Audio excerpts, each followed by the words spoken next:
जय श्री कृष्ण। धार्मिक व्रत कथा में आपका दिल से स्वागत है। आज हम सुन रहे हैं रामायण की कथा, माता कैकेयी की कथा।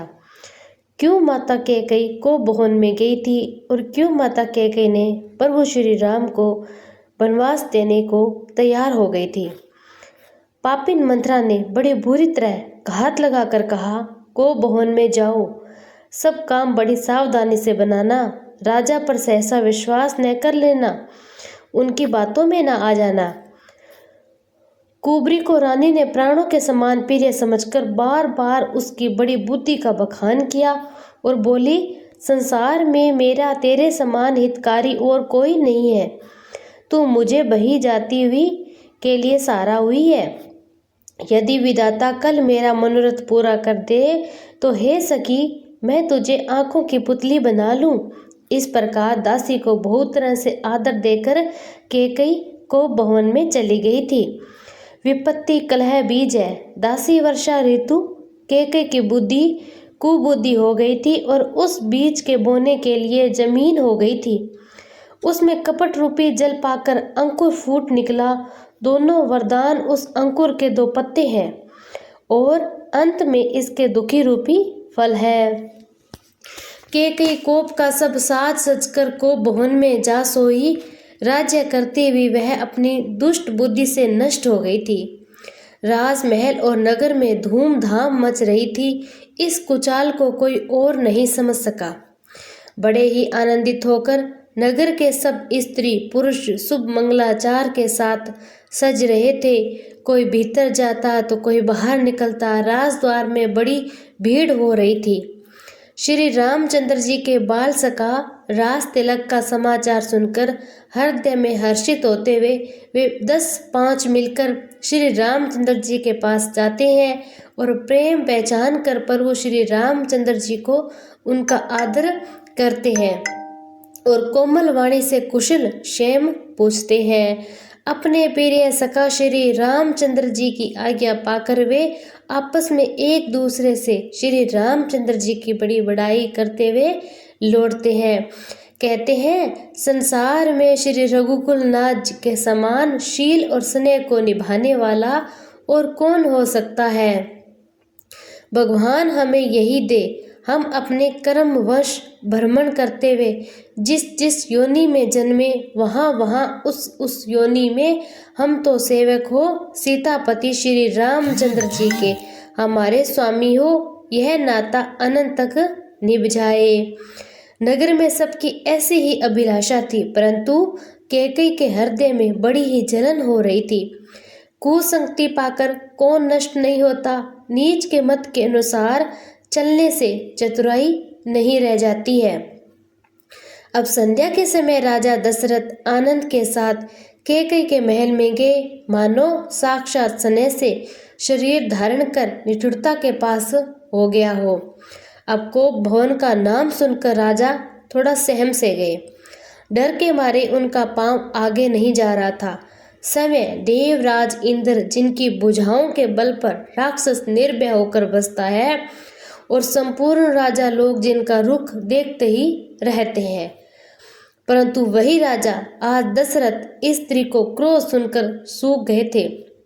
कामदेव का प्रताप और महिमा तो देखिए, जो त्रिशूल वज्र और तलवार आदि की चोट अपने अंगों पर सहने वाले वे रतिनाथ कामदेव के पुष्प बाण से आज मारे गए थे।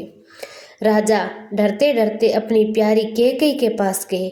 उसकी दशा देख उन्हें बड़ा ही दुख हुआ। कैकेयी जमीन पर पड़ी, पुराना मोटा कपड़ा पहने शरीर के नाना आभूषण को उतारकर फेंक दिया था। उस दुर्बुद्धि कैकेयी को यह बुरा भेष कैसी फब रही है, मानो भावी विधवापन की सूचना दे रही हो। राजा उसके पास जाकर कोमल वाणी से बोले, हे प्राण प्रिय, किस लिए यहाँ रूठी बैठी हो। हे रानी, किस लिए रूठी हो तुम। यह कहकर राजा उसे हाथ से स्पर्श करते हैं तो वह उनके हाथ को जड़कर हटा देती है।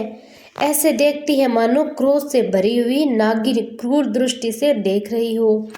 दोनों वरदानों की वासनाएं उस नागिन की दो जीभ और 2 वरदान दांत दिख रहे थे, मानो वह काटने के लिए उतावले हो रहे थे।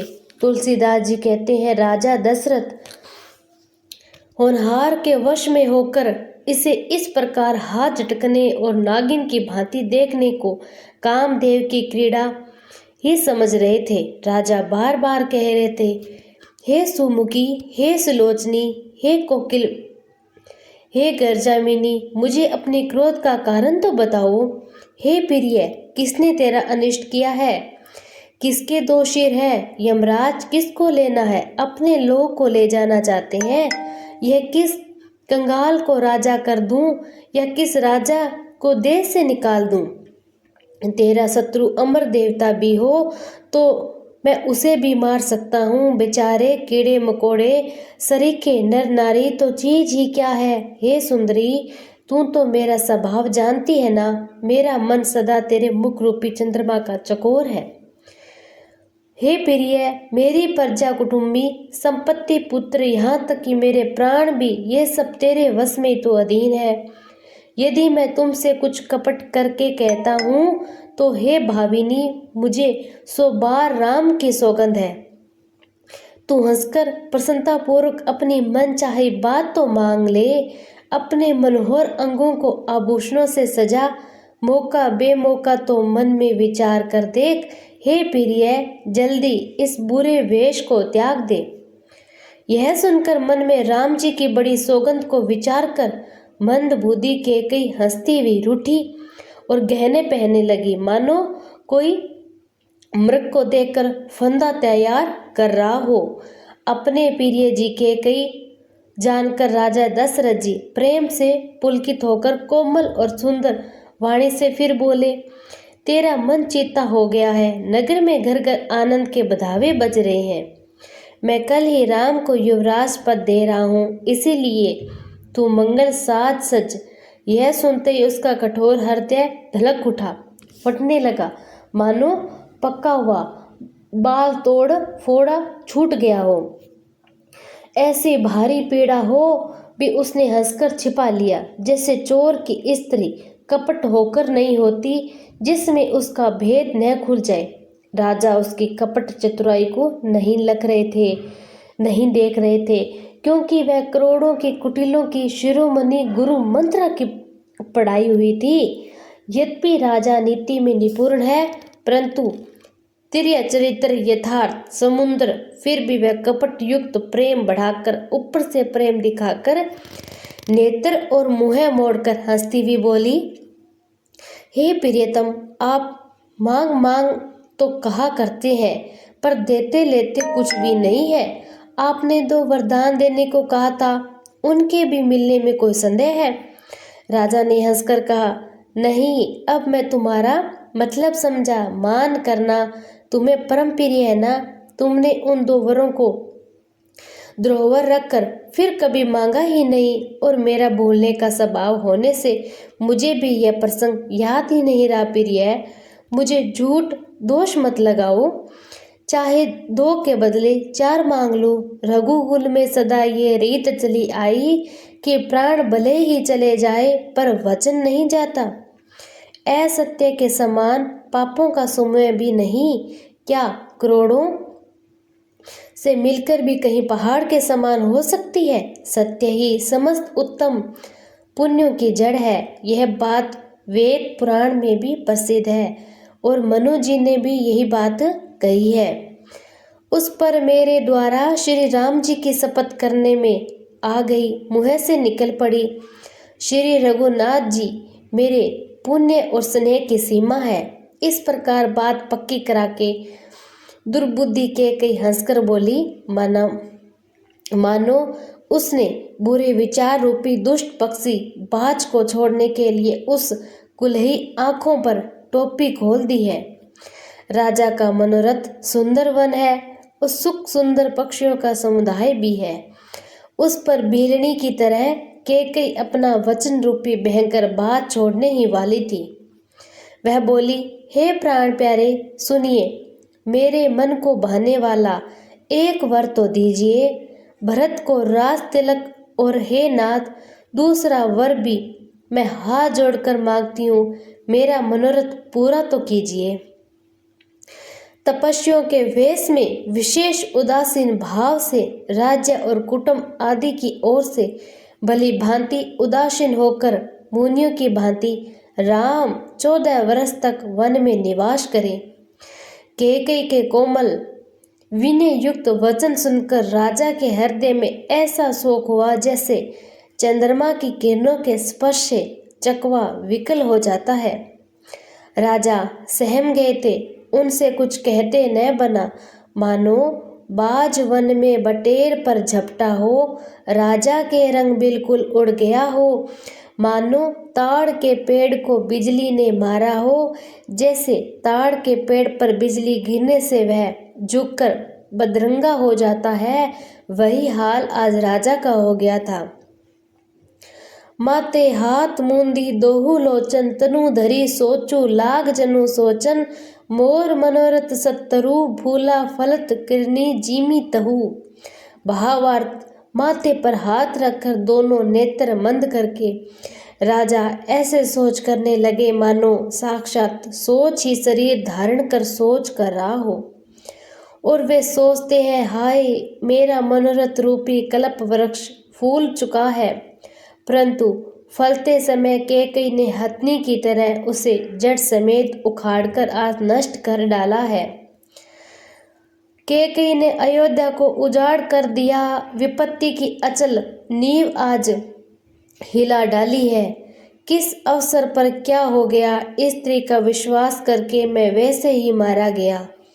जैसे योग की सिद्धि रूपी फल मिलने के समय योगी को अविद्या नष्ट कर देती है, इसी प्रकार राजा आज मन ही मन दुखी हो रहे थे। राजा का ऐसा बुरा हाल देखकर दुर्बुद्धि कैकेयी मन में पूरी तरह से क्रोधित हुई और बोली, क्या भरत आपके पुत्र नहीं है? क्या मुझे आप दाम देकर खरीद लाए हैं? क्या मैं आपकी विवाहिता पत्नी नहीं हूँ, जो मेरा वचन सुनते ही आपको बाण सा लग गया हो? आप सोच समझकर बात क्यों नहीं करते? उत्तर दीजिए ना, हाँ कीजिए, नहीं तो ना कर दीजिए। आप रघुवंश में सत्य प्रतिज्ञा वाले प्रसिद्ध तो है। आपने ही वर देने को कहा था, अब भले ही न दीजिए, सत्य को छोड़ दीजिए, जगत में अपवेश लीजिए। सत्य की बड़ी सराहना करके वर देने को कहा था, समझा था कि यह चेबेना ही मांग लेगी। राजा से भी दधीची बलि ने जो कुछ कहा, शरीर और धन त्याग कर भी उन्होंने अपने वचन के प्रतिज्ञा निभाई थी। कैकेयी बहुत ही कड़वे वचन आज कह रही थी, मानो जल में नमक छिड़क रही हो। धर्म धुरंधर धीर धरी नयन उभारे, राय शिरु धुनी लिही उसास असी मारे सी मोही कुठाए। भाव अर्थ है, धर्म की दूरी को धारण करने वाले राजा आज दशरथ ने धीरज धरकर नेत्र खोले, सिर धनु कर तथा लंबी सांस लेकर इस प्रकार कहा, इसे मुझे बड़े कठोर मारा है। ऐसी कठिन परिस्थिति उत्पन्न कर दिया आज तुमने, जिससे बचना निकलना बड़ा कठिन हो गया है। प्रचंड क्रोध से जलती हुई कैकेयी सामने इस प्रकार दिखाई पड़ रही थी, मानो क्रोध रूपी तलवार नंगी मैयान से बाहर खड़ी हो। कुबुद्धि इस तलवार की मूठ निठुरता धार और कुबेरी मंत्रा रूपी शान पर धरकर तेज हुई हो। राजा ने देखा कि ये तलवार बड़ी ही भयानक है, कठोर है, और सोचा, क्या ये सत्य है, मेरा जीवन लेगी? राजा अपनी छाती कड़ी करके बहुत ही नम्रता के साथ उसे कैकेयी प्रिय लगने वाली वाणी बोले, हे प्रिय, विश्वास और प्रेम को नष्ट करके ऐसे बुरी तरह से वचन कैसे कह रही हो आज तुम? मेरे तो भरत और रामचंद्र दो आंखें हैं। यथार्थ एक से यह मैं शंकर जी के साक्षी देकर भी सत्य आज तुम्हें कह सकता हूँ। मैं अवश्य सवेरे ही दूत भेजूंगा। दोनों भाई भरत शत्रुघ्न सुनते ही तुरंत आ जाएंगे। अच्छा दिन, शुभ मुहूर्त सोत वाकर सब तैयारी करके डंका बजाकर मैं भरत को राज्य दे दूंगा। पर राम को राज्य का लोभ ही नहीं, भरत पर उनका बड़ा ही प्रेम है। मैं ही अपने मन में बड़े छोटे का विचार करके राजनीति का पालन कर रहा था, बड़े को राज तिलक देने जा रहा था। राम की 100 बार सौगंध खाकर मैं स्वभाव से कहता हूँ कि राम की माता कौशल्या ने इस विषय में मुझसे कभी कुछ नहीं कहा है। अवश्य ही मैंने तुमसे बिना पूछे ये सब किया, इसी से मेरा मनोरथ खाली हो गया। अब क्रोध छोड़ दे, मंगल साज सज, कुछ ही दिनों बाद भरत युवराज हो जाएंगे। एक ही बात का मुझे दुख लगा कि तूने दूसरा वचन वरदान बड़ी ही अड़चन का मांगा है। उसकी आंच से अब भी मेरा हृदय चल रहा है। क्रोध में अथवा सचमुच ही वास्तव में सच्चा क्रोध को त्याग कर राम का अपराध तो बता। सब कोई तो कहते हैं कि राम बड़े ही साधु हैं। तू समय भी राम की सराहना करती है, उन पर स्नेह करती रहती है। अब यह सुनकर मुझे संदेह हो गया है कि तुम्हारी प्रशंसा यह स्नेह क्या झूठी थी। जिसका स्वभाव शत्रु को भी अनुकूल और वह माता के प्रतिकूल आचरण क्यों करेगा। हे प्रिय, हंसी और क्रोध छोड़ दे, विवेक उचित अनुचित विचार कर वर तो मांग, जिससे अब मैं नेत्र भरकर भरत का राज्याभिषेक देख सकूं। मछली चाहे बिना पानी के जीती रहे और सांप भी चाहे बिना मणि के दीन दुखी होकर जीता रहे, परंतु मैं स्वभाव से ही कहता हूँ, मन में जरा भी छल रखकर नहीं, मेरा जीवन राम के बिना नहीं। हे चतुर्प्रिय, समझ देख, मेरा जीवन श्री राम के दर्शन के अधीन है। राजा के कोमल वचन सुनकर भी कुबुद्धि कैकेयी अत्यंत जल रही थी, मानो अग्नि में घी की आहुति पड़ रही थी। कैकेयी कहती है, आप करोड़ों उपाय क्यों न करें, यहाँ आपकी माया चालबाजी नहीं चलेगी। या तो मैंने जो मांगा है वो दीजिए, नहीं तो ना कर दीजिए, पर मुझे पड़पंच में मत डालिए। रामू साधु तुम्हें साधु सयान, राम मातु भली सब पहचान। जस कौशल्या मोर भलता का, तस फल उन्हीं देहु करी साखा। रामू साधु है, आप सयाने साधु हैं और राम की माता भी भली, मैंने सबको पहचान लिया है। कौशल्या ने मेरा जैसा भला चाहा, मैं भी सखा करके याद रखने योग्य उन्हें वैसा ही फल दूंगी। सवेरा होते ही मुनि का वेश धारण कर यदि राम वन को नहीं जाते हैं तो राजन मन में निश्चय समझ लीजिए, मेरा मरना होगा और आपका अपक्षय। ऐसा कहकर कुटिल कैकेयी उठ खड़ी हुई, मानो क्रोध की नदी उमड़ी है आज। वह नदी पाप रूपी पहाड़ से प्रकट हुई है और क्रोध रूपी जल से भरी है। ऐसी भयानक देखी नहीं जाती। दोनों वरदान उस नदी के दो किनारे हैं। कैकेयी का कठिन हट, उसकी तीव्र धारा और कुबरी मंत्रा के वचनों की प्रेरणा ही भंवर है।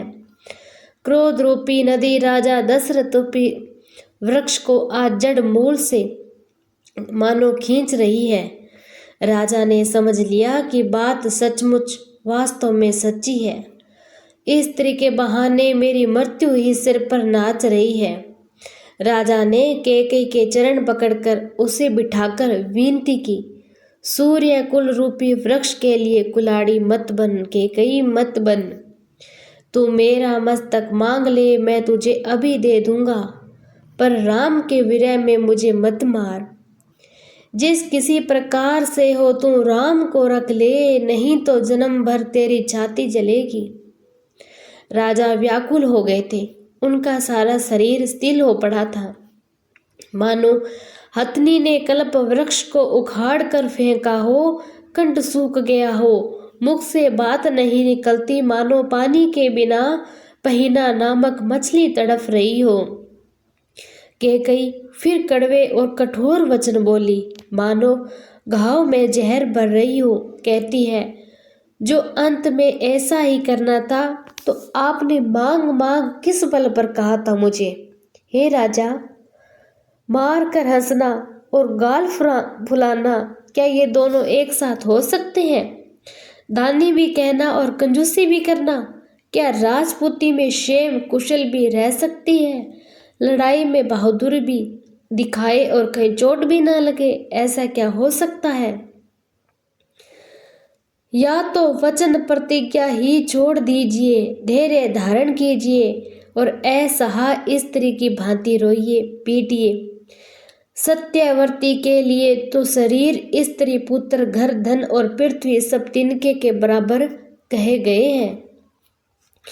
कैकेयी के मर्म भेदी वचन सुनकर राजा कहाँ कि तू जो चाहे कहे, तेरा कुछ भी दोष नहीं। मेरा काल तुझे मानो पिछास होकर लग गया है, वही तुझसे आज ये सब कहलवा रहा है। चहत न भरत भूप तही भोरे, विधि बस कुमति भसी जिह तोरे।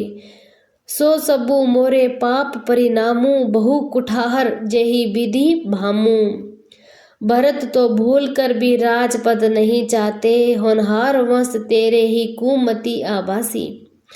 यह सब मेरे पापों का ही परिणाम है, जिससे कुसमय विधाता विपरीत हो गया है। आज तेरी उजाड़ी हुई यह सुंदर अयोध्या फिर भली भांति बसेगी। समस्त गुणों के धाम श्री राम की प्रभुता भी होगी। सब भाई उनकी सेवा करेंगे, तीनों लोकों में श्री राम की बड़ाई भी होगी। केवल तेरा कलंक और मेरा पछतावा मरने पर ही नहीं मिटेगा, यह किसी तरह नहीं जाएगा। अब तुझे जो अच्छा लगे वही कर। मुँह छिपा कर मेरी आंखों की ओट जा बैठ, मेरे सामने से हट जा, मुझे न दिख तू। मैं हाथ जोड़कर कहता हूँ कि जब तक मैं जीता रहूं तब तक फिर कुछ न कहना, मुझसे न बोलना, ना मुझे अपना चेहरा दिखाना। राजा करोड़ों प्रकार से बहुत तरह से समझाकर यह कहकर कि तू क्यों सर्वनाश कर रही है, पृथ्वी पर गिर पड़े थे।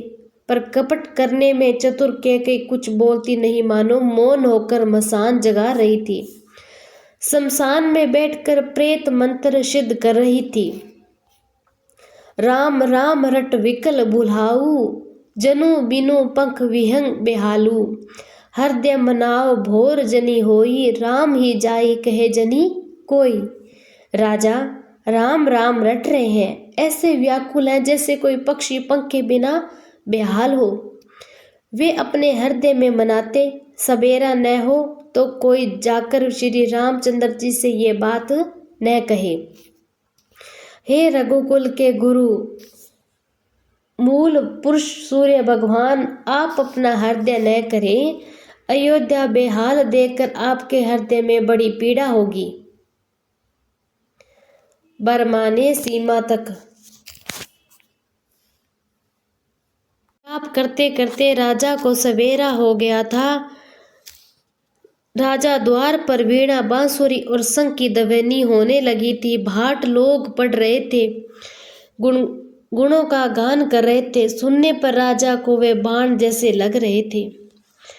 राजा को ये सब मंगल साज कैसे नहीं सुहा रहे थे, जैसे पति के साथ सती होने वाला स्त्री को आभूषण और श्री रामचंद्र जी के दर्शन की लालसा उषा के कारण उस रात्रि में किसी को भी नींद नहीं आई थी।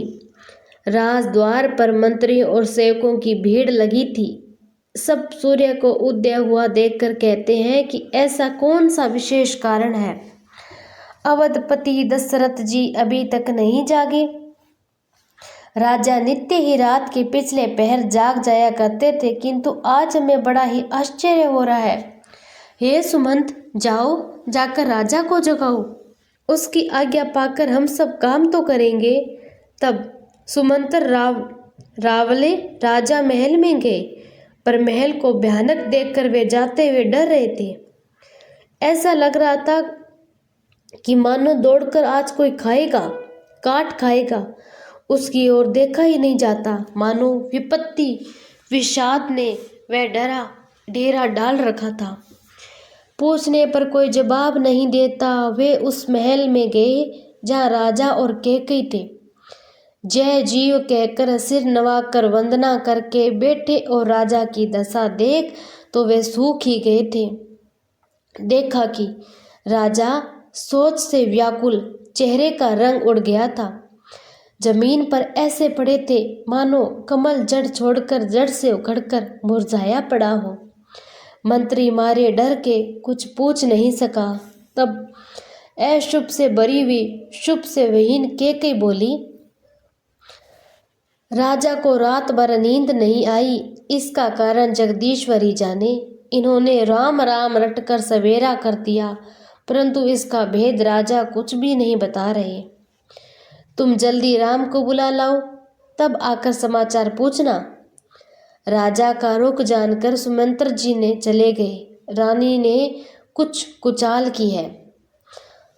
सुमंत्र अब सोच से व्याकुल, रास्ते पर पैर ही नहीं पड़ रहे थे, आगे बढ़ा ही नहीं जा रहा था। राम जी को बुलाकर राजा क्या कहेंगे? किस तरह हृदय में धीरज धरकर वे द्वार पर गए।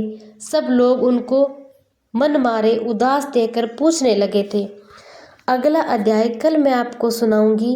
आप एक बार बताना कि आपको ये रामायण कैसी लगी।